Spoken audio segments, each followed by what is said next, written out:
আল্লাহ বলেন আমি ইসলামের জ্যোতিকে পূর্ণরূপে বিকশিত করবো। আল্লাহু আকবার।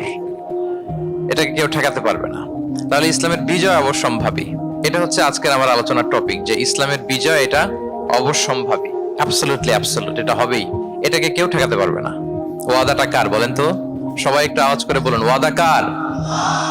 এটা আল্লাহর ওয়াদা, যে আল্লাহ তাআলা তার জমিনে তার দিনকে তিনি বিজয়ী করবেন, ডমিনেন্ট করবেন, পাওয়ারফুল করবেন। পৃথিবীর কোন শক্তি ইসলামের এই বিজয়কে, অগ্রযাত্রাকে আটকাতে পারবে না। ইসলামের বিজয় সুনিশ্চিত। ইসলাম বিজয়ী হবেই, আপনাকে নিয়ে বা আপনাকে ছাড়া, আমাকে নিয়ে কিংবা আমাকে ছাড়া। আই রিপিট, আমি আবারও বলছি, ইসলামের বিজয় হবেই হবে, আপনাকে সহ বা আপনাকে ছাড়া, আমাকে সহ বা আমাকে ছাড়া, বিজয় হবেই। সো আমি যদি এই মহাবিজয়ের একটা অংশীজন হতে পারি, এটা আমার জন্য লাখ। কি বলেন? এই বিজয়ের পার্ট যদি আমি হতে পারি, এই ভিক্টরির একটা পার্ট যদি, অংশ যদি হতে পারি, তো এটা আমার জন্য ব্লেসিংস, আমার সৌভাগ্য। ঠিক কিনা বলেন? এখন বলেন, আমরা সেই সৌভাগ্যের অধিকারী হতে চাই কি চাই না? হতে চাই না সবাই? আল্লাহ তাআলা কবুল করুক, আমরা পড়ি আমিন। এবং আমরা যদি দেখি আল্লাহ রাসূল সাল্লাল্লাহু আলাইহি ওয়া আলিহি ওয়াসাল্লাম, তিনিও এরকম ভবিষ্যৎবাণী তিনি করে গিয়েছেন যে ইসলামের বিজয় অবশ্যম্ভাবী।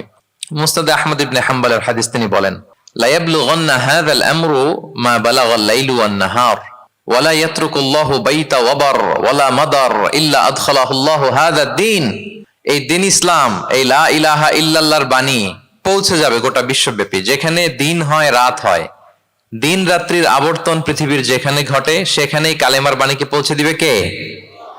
এই পৃথিবীতে এমন কোন কাঁচা পাকা ঘর থাকবে না যে এই ঘরে লা ইলাহার বাণী পৌঁছাবে না। সুবহানাল্লাহ। পৃথিবীতে এমন কোন জায়গা থাকবে না, এটা হোক মরুভূমি, হোক জঙ্গল, হতে পারে পাহাড়, হতে পারে কোনো আদিবাসী নৃগোষ্ঠী থাকে, পৃথিবীর এমন কোন জায়গা থাকবে না যেখানে লা ইলাহার বাণী পৌঁছাবে না। পৌঁছে যাবে। সহিহ মুসলিমের আরেক বর্ণনায় আল্লাহ রাসূল সাল্লাল্লাহু আলাইহি ওয়া আলিহি ওয়াসাল্লাম তিনি বলেন, ইন্নাল্লাহা যাওয়ালি আল আরবা ফারাআইতু মাশারিকাহা ওয়া মাগারিবাহা ওয়া ইন্না মুলকা উম্মতি সায়াবলুগু মা যুবিয়া লি মিনহা। তিনি বলেন, আল্লাহ তাআলা গোটা বিশ্বটাকে ছোট করে একটা রেপ্লিকা বানিয়ে আমার চোখের সামনে তুলে ধরেছেন। আমি পৃথিবীর প্রাচ্য পাশ্চাত্য সবটুকুন দেখেছি, আর আমি যদ্দূর দেখেছি ঠিক তদ্দূর কালেমার বাণী পৌঁছে যাবে। সুবহানাল্লাহ পড়বেন না? তার মানে গোটা বিশ্বব্যাপী ইসলামের সুমহান বাণীকে পৌঁছে দিবে কে? আল্লাহ পৌঁছে দিবেন। আল্লাহর ওয়াদা আর নবী আলাইহিস সালামের ভবিষ্যৎবাণী। তো ইসলামের এই বিজয়ের অংশী যেন আমরা হতে পারি, আল্লাহ আমাদেরকে তৌফিক দান করুক। আপনি যদি বর্তমান পৃথিবীর দিকে তাকান, তাহলে দেখবেন যে ইসলামের বিরুদ্ধে এত ষড়যন্ত্র, এত কনস্পাইরেসি, এত অত্যাচার, অপারেশন, এত কিছুর পরেও ইসলাম হচ্ছে world's fastest growing religion right now. পৃথিবীর সবচাইতে গ্রোয়িং রিলিজিয়ন হচ্ছে ইসলাম, সবচাইতে। আপনি দেখেন, জরিপ চালিয়ে একটু খোঁজ খবর নিয়ে দেখেন, সারা ওয়ার্ল্ডে দ্য ফাস্টেস্ট গ্রোয়িং রিলিজিয়ন হচ্ছে ইসলাম। সবচাইতে বাড়ন্ত যেই ধর্মের ভেতরে মানুষ বানের পানির মতো প্রবেশ করছে, সেই ধর্মটার নাম কি? ইসলাম। মানুষ প্রবেশ করছে বানের পানির মতো। আপনি পশ্চিমা বিশ্বে দেখেন, প্রতি জুমাবারে অনেক অমুসলিম, নন মুসলিম, ইহুদি, খ্রিস্টান, এইথিস্ট, সংশয়বাদী, অ্যান্টাগনিস্ট, তারা এসে শাহাদা বাণী পড়ে মুসলমান হয়ে যাচ্ছে প্রতি জুমাবার। নারী পুরুষ নির্বিশেষে, আস্তিক নাস্তিক নির্বিশেষে প্রতি জুমাবারে তারা এসে শাহাদা পড়ে মুসলমান হয়ে যাচ্ছে। এটা তো মসজিদের খবর। রাস্তাঘাটেও আমাদের পশ্চিমা বিশ্বের দায়ীরা রাস্তার মধ্যেও দাওয়াতি কাজ করে, আলহামদুলিল্লাহ। এটাকে স্ট্রিট দাওয়া বলে। এই যে এরকম টেবিল নিয়ে বসে কোরআনের ট্রান্সলেশন নিয়ে, কিছু ইসলামের সহজ সরল বই নিয়ে তারা নন মুসলিমদের সাথে ইসলাম নিয়ে কথা বলে। আর ওরা খুব ফ্রেন্ডলি মানুষের সাথে মেশে কথা বলে, ফলে ইজিলি তাদেরকে অ্যাপ্রোচ করা যায়। তো তাদেরকে অনেকে জিজ্ঞেস করে যে তোমার ধর্ম কি, তোমার বাবার ধর্ম কি, what do you think about life after death, মৃত্যুর পরের জীবন নিয়ে তোমার ভাবনা কি, তোমার দাদা কোথায় গেল, তোমার বাবা কোথায়, তো চলে গেছে, তুমিও কোথায় যাবা। এইভাবে যখন জিজ্ঞেস করে নন মুসলিমদেরকে, তাদেরকে যখন ভাবাতে ভাবাতে ভাবাতে ভাবাতে ইসলামের বাণীগুলো যখন তাদের সামনে পেশ করে, তারা যখন কনভিন্সড হয়, অনেক খ্রিস্টিয়ান, অনেক জুইশ, অনেক নন মুসলিম ওই রাস্তার ওই দাওয়া কাজের মধ্যে, স্ট্রিট দাওয়াতেই ওইখানেই ঘোষণা দেয়, আশহাদু আল্লা ইলাহা ইল্লাল্লাহ ওয়া আশহাদু আন্না মুহাম্মাদান আবদুহু ওয়া রাসূলুহু। তখন কোশ্চেন হচ্ছে, এত এত ধর্ম থাকতে, এত এত ডক্ট্রিন থাকতে, মতভেদ থাকতে, ইসলামের গ্রোথ এত বেশি কেন? গোটা বিশ্বতে দেখি মুসলমানরা মার খায়। ফিলিস্তিনে মার খাচ্ছে, আরাকানে মার খাচ্ছে, কাশ্মীরে মার খাচ্ছে, সব জায়গায় আমরা অপ্রেসড। তারপরেও মানুষের এত অ্যাট্রাকশন কেন ইসলামের প্রতি? ইসলাম থেকে তো মানুষ ভয়ে ভাগার কথা ছিল। ইসলামোফোব যেভাবে তারা ডিজাইন করেছে ওয়ার্ল্ড ওয়াইড, ইসলামের ব্যাপারে একটা ভীতি যেভাবে আন্তর্জাতিকভাবে ছড়িয়ে দেওয়া হয়েছে, এখন তো ইসলাম থেকে দূরে যাওয়ার কথা ছিল, কি বলেন? কিন্তু তার বিপরীতে বানের পানির মতো মানুষ ইসলাম ধর্মে ঢুকছে, লা ইলাহা পড়ে তারা সৌভাগ্যবান হচ্ছে। এর কারণটাকে আজকে আমরা এই কারণটা উদ্ধার করবার চেষ্টা করব, যে কেন হওয়ার কথা ছিল ইসলামের কথা শুনলে মানুষ ভয় পাবে না, সে নন মুসলিমরাই ইসলামের সুশীতল সুমহান বাণীর নিচে আশ্রয় নিচ্ছে। এর কারণটা কি? এই কারণগুলো আজকে আমরা বলবো। যে সমস্ত কারণে ইসলামের এই জয় জয়কার, যে সমস্ত কারণে অমুসলিমরা ইসলামের প্রতি অ্যাট্রাক্টেড হচ্ছে, যে সমস্ত কারণে মানুষ অন্য ধর্ম ছেড়ে মুসলিম হওয়ার জন্য পাগল পাড়া, এই কারণগুলো আজকে আমরা একটু অ্যানালাইসিস করব। এর মধ্যে এক নাম্বার কারণ হচ্ছে, আমার সুপ্রিয় দক্ষিণ কোরিয়া প্রবাসী ভাইয়েরা, এক নাম্বার কারণ হচ্ছে ইসলাম বা ইসলামী যে মতবাদ, এটা হচ্ছে ভেরি ন্যাচারাল। আমাদের ধর্মটা হচ্ছে ভেরি ন্যাচারাল রিলিজন। এটা খুবই স্বভাবজাত, খুবই স্বভাবজাত, রুচিসম্মত আর কি, পরিবেশ সম্মত, স্বাস্থ্যসম্মত, রুচিসম্মত, স্বভাবজাত।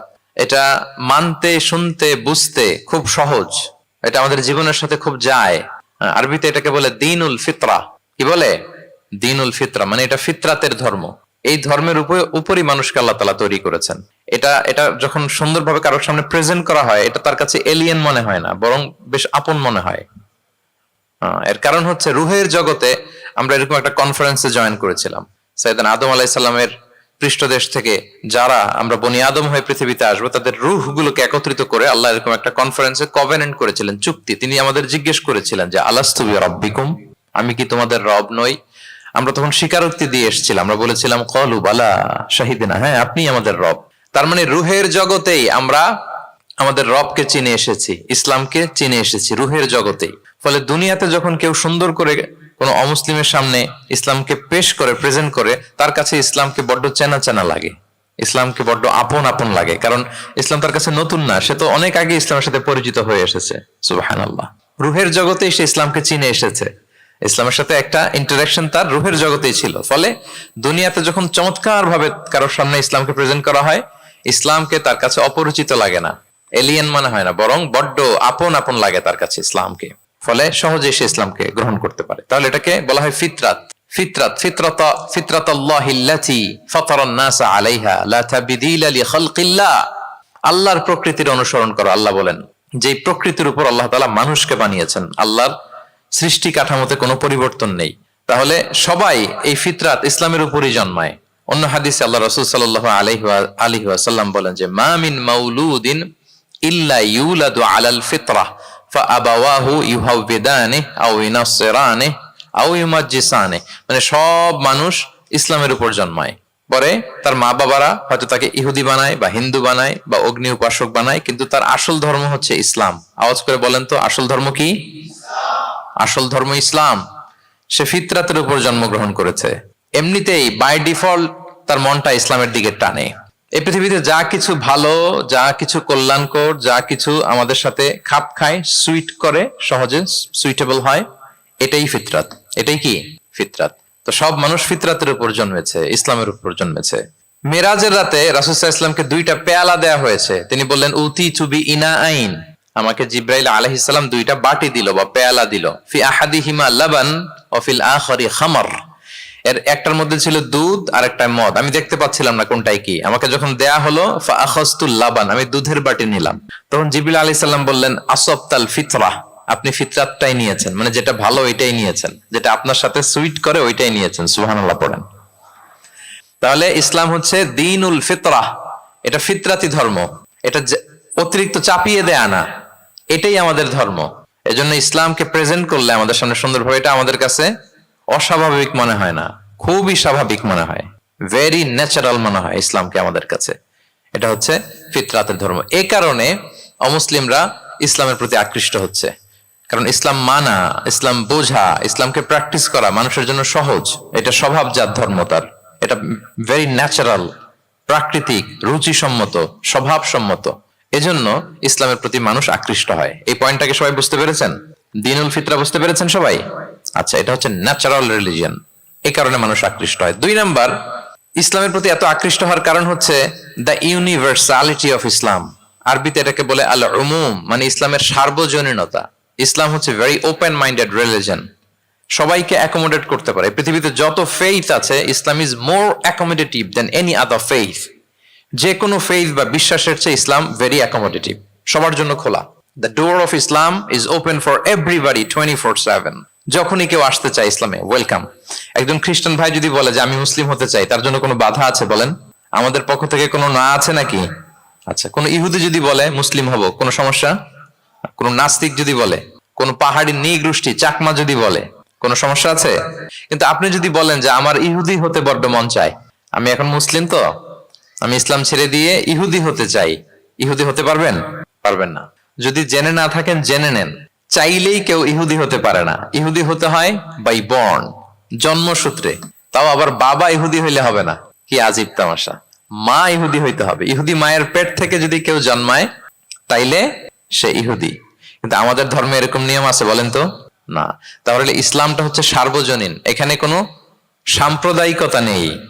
কারণ ইসলাম সকল সম্প্রদায়ের জন্য এসেছে। আলহামদুলিল্লাহ পড়েন। ইসলামের সাম্প্রদায়িকতা আছে না, এটা সকল সম্প্রদায়ের জন্য এসছে।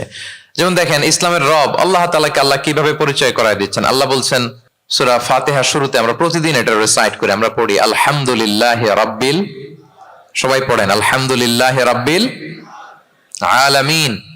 প্রশংসা সেই আল্লাহর যিনি হচ্ছেন রব্বুল আলামিন, মানে জগৎ সমূহের রব। তিনি সবার রব। কার রব? সবার রব। তিনি কিন্তু বলেন না আলহামদুলিল্লাহ রব্বিল মুসাল্লিন, তিনি শুধু মুসল্লিদের রব বলছে। রব্বিল মুসলিমিন, শুধু মুসলিমিনদের রব বলছে। হ্যাঁ, রব্বুল হাজিন, শুধু হাজি সাহেবদের রব বলছে না। তিনি কি বলছেন? রব্বিল আলামিন। তাহলে তিনি গোটা জগতের রব, সবার রব তিনি। ইসলামের দরজা যে সবার জন্য খোলা, দ্য ইউনিভার্সালিটি অফ ইসলাম, যে আপনাদেরকে বুঝাচ্ছি আল উমুম, খেয়াল করে দেখেন যে আল্লাহ যখন নিজের পরিচয় দিচ্ছেন তিনি বলছেন আমি সবার রব।